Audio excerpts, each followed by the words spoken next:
اللہ تبارک و تعالی قرآن مجید فرقان حمید کے اندر ارشاد فرماتا ہے، یا ایھا الذین آمنوا کتب علیکم الصیام کما کتب علی الذین من قبلکم لعلکم تتقون۔ فرمایا اے ایمان والو، تم پر روزے فرض کیے گئے ہیں جیسا کہ تم سے پہلے لوگوں پر روزے فرض کیے گئے تھے، لعلکم تتقون، تاکہ تم پرہیزگار بن جاؤ۔ اور رمضان المبارک کے مبارک مہینے کی آمد سے قبل ہی آقا دو عالم صلی اللہ علیہ وسلم کا یہ طریقہ کار تھا کہ حضور صحابہ کرام کو رمضان المبارک کی تیاری کروایا کرتے تھے۔ بے شمار ہمارے فیملی میں، معاشرے میں ایونٹس ہوتے ہیں، کچھ فیملی میں ہم فنکشن کرتے ہیں، شادی ہوتی ہے، عید کے تہوار ہمارے ہاں آتے ہیں، برتھ ڈے منائی جاتی ہے۔ ہر ایک اہم دن کی تیاری اس دن کے آنے سے پہلے کی جاتی ہے۔ تو رمضان المبارک کی آمد سے پہلے بھی رمضان المبارک کی تیاری کرنا نہایت ضروری ہے، چونکہ یہ مبارک اور مطہر مہینہ ہے جسے اللہ تبارک و تعالیٰ نے سارے مہینوں میں سب سے زیادہ فضیلت عطا فرمائی ہے۔ فرمایا اللہ تبارک و تعالیٰ کے ہاں جو مہینوں کی تعداد ہے وہ 12 ہے۔ کسی بھی مہینے کا نام قرآن کے اندر نہیں آیا، صرف ایک مہینہ ہے جس کا ذکر رب نے قرآن میں فرمایا ہے۔ علماء فرماتے ہیں کہ جس طرح اللہ تبارک و تعالیٰ نے حضرت یعقوب علیہ السلام کو 12 بیٹے عطا فرمائے تھے، لیکن ان 12 بیٹوں میں سے صرف ایک بیٹا حضرت یوسف ہیں جن کا نام اللہ تبارک و تعالیٰ نے قرآن میں ذکر فرمایا ہے۔ اسی طرح 12 مہینوں میں جو اللہ کے ہاں سب سے زیادہ مبارک مہینہ تھا، اس مہینے کا ذکر اللہ تبارک و تعالیٰ نے قرآن میں فرما دیا ہے۔ اس لیے رمضان المبارک کے مبارک مہینے کے آنے سے پہلے ہی رمضان المبارک کی تیاری بڑی ضروری ہے۔ عمومی طور پر اگر دیکھا جائے تو ہم کیا کرتے ہیں جی، سحری کے لیے تیاری ہو رہی ہے، افطاری کے لیے تیاری ہو رہی ہے، لسٹ بنائی جا رہی ہے، سحری کے لیے یہ چیزیں چاہیے، افطاری کے لیے یہ چیزیں چاہیے، سحر و افطار کی پوری لسٹ تیار ہو رہی ہے۔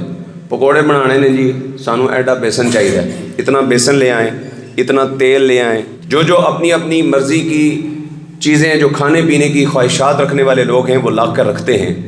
ایک غیر مسلم بندہ آئے پاکستان کے اندر اور وہ ہمیں تیاری کرتے ہوئے دیکھے، اسے پتہ نہ ہو کہ رمضان ہے کیا، روزہ رکھا جاتا ہے، کیا ہوتا ہے، تو وہ ہماری تیاریوں کو دیکھ کر، ہمارے گھروں کے اندر بننے والی لسٹوں کو دیکھ کر، کھانے کے لیے آنے والی چیزوں کو دیکھ کر وہ یہی تصور کرے گا کہ شاید یہ مسلمانوں کا کوئی کھانے پینے کا مہینہ ہے کہ جس میں صبح بھی کھایا جاتا ہے، شام کو بھی کھایا جاتا ہے۔ صبح سحری کے لیے اتنا کھایا جاتا ہے، اتنا کھایا جاتا ہے کہ دن کو بھوک نہ لگے، اور پھر سارا دن کرنا کیا ہے، کوئی کام کاج بھی نہیں، ٹھوس کے سو جانا ہے، زور تک سوئے رہنا ہے، اور زور کے ٹائم اٹھنا ہے، یا اگر زور کے ٹائم بھی نہ اٹھنا نصیب ہوا تو مزید عصر تک اس کو ڈیلے کرنا ہے، عصر کے قریب جا کر کہیں اٹھنا ہے، لیٹے لیٹے موبائل پہ استعمال کرنا ہے، پھر اٹھنا ہے، نماز وغیرہ کی توفیق ہوئی تو پڑھ لینی ہے، پھر افطاری کے لیے تیاری شروع ہو جائے گی۔ افطاری کے لیے یہ لے آئیں، پکوڑے لے آئیں، سموسے لے آئیں، فلاں چیز لے آئیں، سب کچھ لا کر دسترخوان پر سجایا جاتا ہے، اور پھر بیٹھ کر انتظار کیا جاتا ہے جی کدو ٹائم پورا ہوئے گا، مولوی صاحب سپیکر کھڑکاون گے تے اسی اپنے پیٹ نو کھڑکاواں گے، کب جناب ادھر سے اعلان ہوتا ہے اور ہم فوری طور پر کچھ کھانے پینے کی تیاری کریں۔ رمضان المبارک کا مہینہ بھائی کھانے پینے کے لیے نہیں آیا، یہ یاد رکھیں۔ رمضان المبارک کا مہینہ جب آتا تھا تو صحابہ کرام عبادات کے لیے کمر بستہ ہو جاتے تھے، اپنے سارے معاملات سے، سارے کام کاج سے نا وہ بالکل فراغت اختیار کر لیتے تھے کہ رمضان میں ہمیں کوئی ایکسٹرا جو کام ہے وہ نہ کرنا پڑے، تاکہ ہم رمضان میں زیادہ سے زیادہ وقت عبادت کو دے سکیں۔ لیکن ہم نے الٹ جو ہے وہ کام کرنا شروع کر دیا۔ کوشش کریں کہ رمضان المبارک کے مہینے میں سحری کے لیے آدھا گھنٹہ پہلے اٹھیں۔ نوجوان ساری رات موبائل میں لگے رہتے ہیں، 12-1 بجے تک موبائل پہ لگے رہیں گے، یا ہوٹلوں پہ چائے پینے کے لیے بیٹھے رہیں گے، فضول گپوں کے اندر لگے رہیں گے، اور صبح والدین اٹھا رہے ہوتے ہیں، وہ پتر اٹھ جا، آدھا گھنٹہ رہ گئی، قاری ساکھ صاحب اعلان کیتا ہے 20 منٹ باقی ہیں، سحری کا ٹائم ختم ہونے میں 10 منٹ باقی ہیں۔ تو اب جب 10 منٹ 5 منٹ کا اعلان ہوتا ہے نا، پھر جلدی جلدی اٹھتا ہے، اور نہ منہ دھویا نہ کچھ، سیدھا جو ہے وہ کھانے پہ ٹوٹ پڑتا ہے۔ کھانا بھی اینڈ ٹائم پہ نہیں چھوڑا جاتا، کھانا بھی اس وقت چھوڑتے ہیں، کہتے ہیں جدو آخری اذان ہوئے گی نا اس ویلے چھوڑاں گے۔ یاد رکھیں سحری کا جو ٹائم ہے اس کا تعلق اذان کے ساتھ نہیں ہے، اذان جب شروع ہوگی تو سحری تو ختم کیا، فجر کا ٹائم شروع ہو جائے گا، روزے کا ٹائم شروع ہوگا۔ سحری کھاتے ہوئے اگر اذان کا وقت ہو جاتا ہے، اذان شروع ہو جاتی ہے، تو اس کا مطلب ہے آپ کا روزہ ٹوٹ چکا ہے۔ اس لیے سحری کا ٹائم اذان فجر سے پہلے ختم ہوتا ہے، اذان سے 5 منٹ پہلے کھانا پینا آپ نے بند کرنا ہے۔ اور اٹھنا کب ہے؟ آدھا گھنٹہ پہلے سحری کے لیے اٹھیں اور وضو کریں۔ اگر رمضان میں بھی ہم نے اٹھنا بھی ہے، ٹائم بھی نکالنا ہے، اور پھر تہجد کی سنت ادا نہیں کرنی، تو میرے خیال میں اٹھنے کا فائدہ تو کوئی نہ ہوگا۔ تو پہلے وضو کریں، کم از کم 2 رکعت نماز نفل تہجد کی نیت سے آپ ادا کریں۔ اس کے بعد آپ سحری کے لیے جو ہے وہ بیٹھ جائیں، سحری وغیرہ آرام سے آپ کھائیں، 10-15 منٹ آپ کے پاس ہوں گے۔ سحری جو ہے وہ اذان سے 5 منٹ پہلے آپ ختم کر دیں۔ وہ گلاس رکھ کے بیٹھ بھی نہیں جانا، اتنی بھی گرمی کوئی نہیں ہونا، یا آخری ٹائم تے جو اٹر بجے گا تو پھر وہ گلاس ایک پورا جناب چکنا ہے، انہوں اندر سٹنا ہے تاکہ جناب پیاس نہ لگے۔ ہمارے اندر سیونگ والا کوئی نظام اللہ نے نہیں بنایا کہ سارا دن وہ پانی کہیں سیو ہو جائے، ہم پئیں گے تو وہ 1 گھنٹے 1.5-2 گھنٹے کے بعد وہ آٹومیٹکلی نظام انہضام کے ذریعے سے وہ ہضم ہو جائے گا، یا پھر ہمارے جسم کا حصہ بن جائے گا، یا غلاظت بن جائے گا۔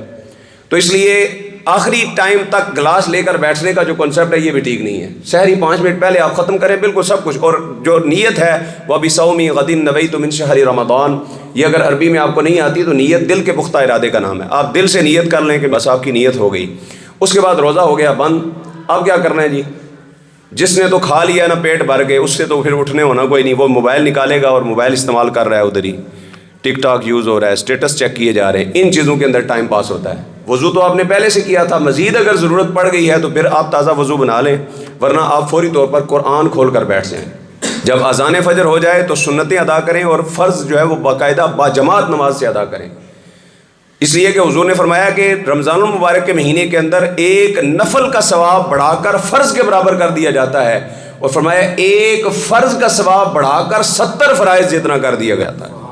ایک فرض کا ثواب 70 فرائض کے برابر۔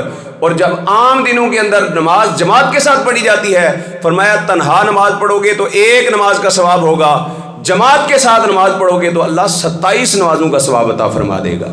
لہذا کوشش کرنی چاہیے کہ باجماعت نماز ادا کی جائے۔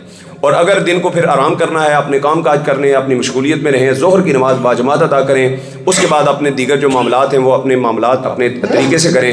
عصر کی نماز پڑھ لینے کے بعد پھر آپ نے جو افطار کی تیاری کرنی ہے وہ تیاری کر لینے کے بعد آپ دسترخوان پہ آ کے بیٹھ گئے ہیں، تو اب صرف جو ہے وہ افطار کے ٹائم کا انتظار نہ کریں، آدھا گھنٹہ افطاری سے بھی پہلے وضو کر کے آپ افطار کے لیے بیٹھ جائیں۔ جو خواتین ہیں وہ بھی افطاری سے پہلے ذکر اذکار کرتی رہیں، جو مرد حضرات ہیں گھر میں جتنے بھی بچے ہیں ان کو جمع کریں، ان کو بٹھائیں، جن کا روزہ نہیں ہے ان کو بھی ایک معمول بنائیں کہ دسترخوان کے اوپر ان کو بٹھایا جائے اور ان کو کہیں اللہ کا ذکر کرو، کلمہ طیبہ پڑھو، درود شریف پڑھو، اللہ سبحان اللہ اللہ اکبر۔ جو چھوٹا بچہ زیادہ کلمہ نہیں پڑھ سکتا اس کو اتنے کلمات بھی پڑھائیں، لیکن اس کو پڑھاتے رہیں۔ بچے بیٹھے ہوئے ہیں جی پکوڑا لے کے، ایک ادھر ناس رہا ہے دوجا ادھر ناس رہا ہے، اسٹیٹس کے اوپر لگایا ہوتا ہے جی بچوں کو جناب افطاری کے ٹائم باندھ دیں جی۔ کیوں باندھو بھائی ان کو ترتیب سے بٹھائیں، ان کی تربیت کریں۔ ان کا روزہ نہیں ہے تو افطار سے پہلے ان کو نہ دیں کچھ بھی، ان کو سمجھائیں کہ افطار کا وقت ہوگا تو پھر کھایا جاتا ہے، پہلے نہیں، تاکہ ان کو صبر کرنے کی عادت پڑے۔ جو ہی آیا جی کھایا رہی ہے جی بچہ ہے جی کھا لے، اگرچہ کھلا دینے میں حرج نہیں ہے، کھلایا بھی جا سکتا ہے، لیکن ایسے بچوں کی تربیت نہیں ہوگی۔ اگر آپ تربیت کرنا چاہتے ہیں تو بچوں کو صبر کرنا سکھائیں، ان کو آرام سے جب سب افطار کریں اس وقت ان کے آگے جو ہے وہ ان کے حصے کا جو بنتا ہے لقمہ وہ ان کے سامنے رکھیں، تاکہ وہ بھی ترتیب سب کے ساتھ کھانے کے ساتھ عادی بنے۔ اور پھر افطار سے پہلے آپ نے اگر وضو کیا ہوا ہے تو پھر افطار کے بعد آپ کو وضو کی ضرورت نہیں پڑے گی، اس کے لیے ٹائم ایکسٹرا ضائع نہیں کرنا پڑے گا۔ افطار کے فوراً بعد آپ جماعت میں بھی شامل ہو سکیں گے۔ ظاہر افطار کا وقت ایسا ہے جس وقت اللہ تبارک و تعالیٰ کی بارگاہ میں جو دعا مانگی جاتی ہے اللہ اسے قبول فرما لیتا ہے۔ لہٰذا پرسکون ہو کر اللہ کی بارگاہ میں 5 منٹ افطار سے پہلے آپ ہاتھ اٹھا کر دعا کرنا شروع کر دیں اور سکون سے دعا کریں۔ دعا کرنے کا طریقہ کیا ہے؟ سب سے پہلے اپنے گناہوں کی معافی مانگیں۔ 2-4 روزے رکھنے والے سے بخشے گئے ہیں، ایک دن روزہ رکھا توبہ کی تو بس بات ختم ہو گئی، نہیں، روزانہ توبہ کرنی چاہیے۔ اپنے گناہوں کی سب سے پہلے معافی مانگیں اللہ تعالیٰ کی بارگاہ میں، اس کے بعد اللہ تبارک و تعالیٰ کی بارگاہ میں التجا کریں کہ آپ کے جتنے ہمارے اعزاء اقربا بزرگ مومنین مومنات فوت ہو چکے ہیں سب کی بخشش کے لیے دعا مانگیں، جو بیمار ہیں ان کے لیے دعا مانگیں، پھر اپنے اعزاء اقربا کے لیے دعا مانگیں، اپنے بہن بھائیوں کے لیے دعا مانگیں، اپنے والدین فوت ہو گئے تو ان کی مغفرت کے لیے، زندہ ہیں تو ان کی صحت و سلامتی کے لیے دعائیں مانگیں، اور آخر میں اپنی ذات کے لیے دعا مانگیں۔ پھر جو آپ کی خواہشات ہیں، جو دعائیں ہیں، آپ روز اللہ کی بارگاہ میں وہ پیش کرتے جائیں۔ انشاءاللہ رمضان المبارک کا مہینہ پورا ہوگا، اللہ آپ کی ساری خواہشیں قبول و منظور فرما لے گا۔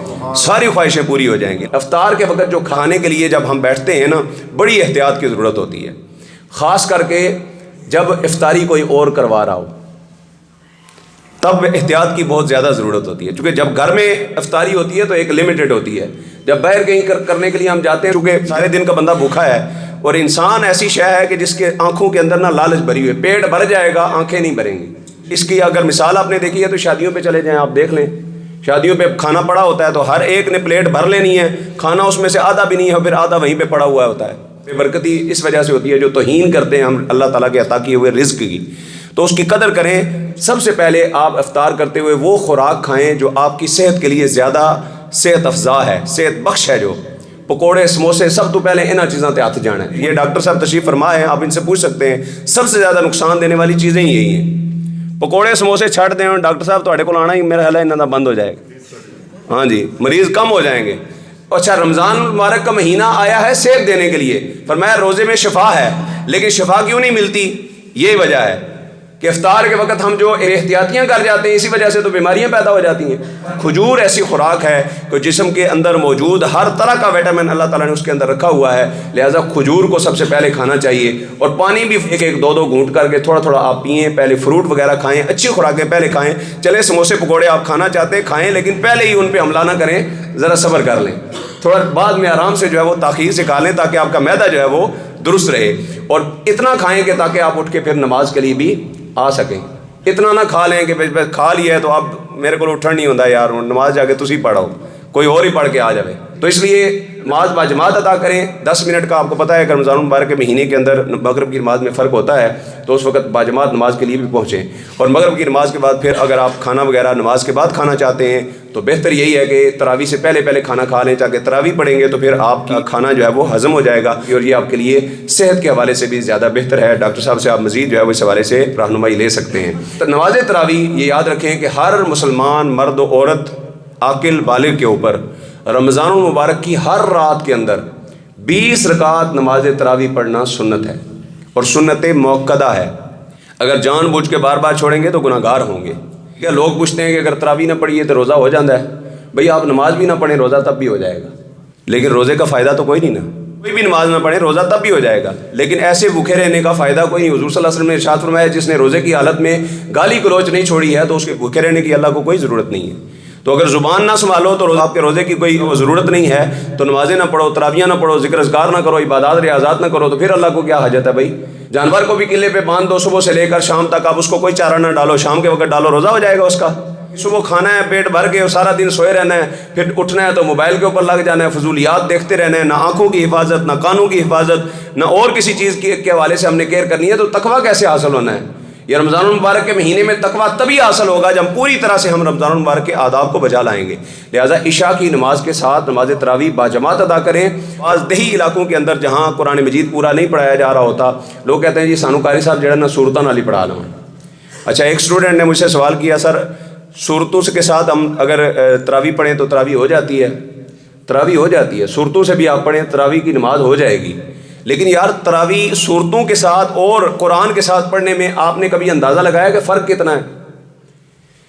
ایک تراویح کے اندر حافظ صاحب 1 یا سوا پارہ اتنا ہی سناتے ہیں نا، 1 پارہ یا سوا پارہ، یا زیادہ کوئی سنائے تو 1.5 سنا دے گا، سوا پارہ۔ ایک حافظ صاحب کو آپ کھڑا کریں اور اسے کہیں کہ سوا پارہ سناؤ جی، سوا پارہ پڑھتے ہوئے اسے کتنی دیر لگے گی؟ 15 سے 20 منٹ سے زیادہ نہیں لگیں گے۔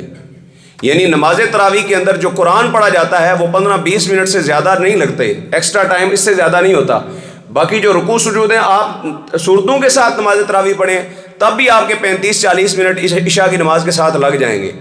آپ اگر صورتوں کے ساتھ بھی پڑھیں تب بھی 35-40 منٹ آپ کے عشاء کی نماز کو ملا کے تقریباً نماز تراویح 20 رکعت آپ پڑھیں، تنہا بھی پڑھیں، اتنا ٹائم تو پھر بھی آپ کا لگ جائے گا۔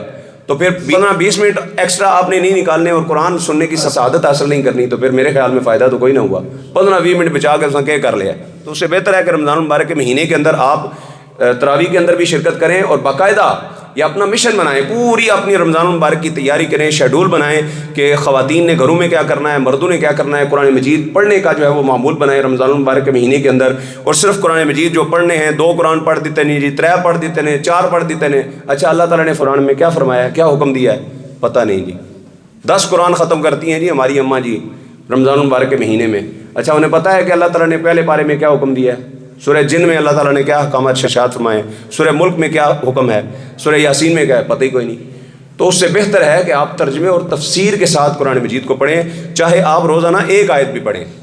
یہ آپ کو کم از کم کے لیے آپ کو بتا رہا ہوں، ورنہ ایک رکوع کا کم از کم آپ معمول بنائیں کہ رمضان المبارک کے مہینے کے اندر، آپ کو پہلے بھی میں نے عرض کیا تھا، صراط الجنان فی تفسیر القرآن، یہ اپلیکیشن بھی آپ کو پلے اسٹور سے مل جائے گی، PDF فائل میں بھی آپ کو انٹرنیٹ سے مل جائے گی، اور آپ کو یہ شاپ سے بھی خریدنے کے لیے تفسیر مل سکتی ہے۔ گھروں کے اندر ایسی چیزیں رکھیں، گھر میں بے شک ایک بندہ بیٹھ جائے، سب کو بٹھائیں، 5-10 منٹ 15 منٹ نکال کر جو ہے وہ یہ قرآن کی تفسیر جو ہے وہ سیکھنے سکھانے کا معمول بھی ضرور بنایا جائے۔ اور جہاں جہاں مساجد کے اندر نماز فجر کے ساتھ پہلے یا بعد میں درس ہوتا ہے، اس درس کو بھی سننے کی سعادت حاصل کی جائے، تاکہ رمضان المبارک کے مہینے کے اندر کوئی ایسا عمل نہ ہو جو ہم حاصل کرنے سے پیچھے رہ جائیں۔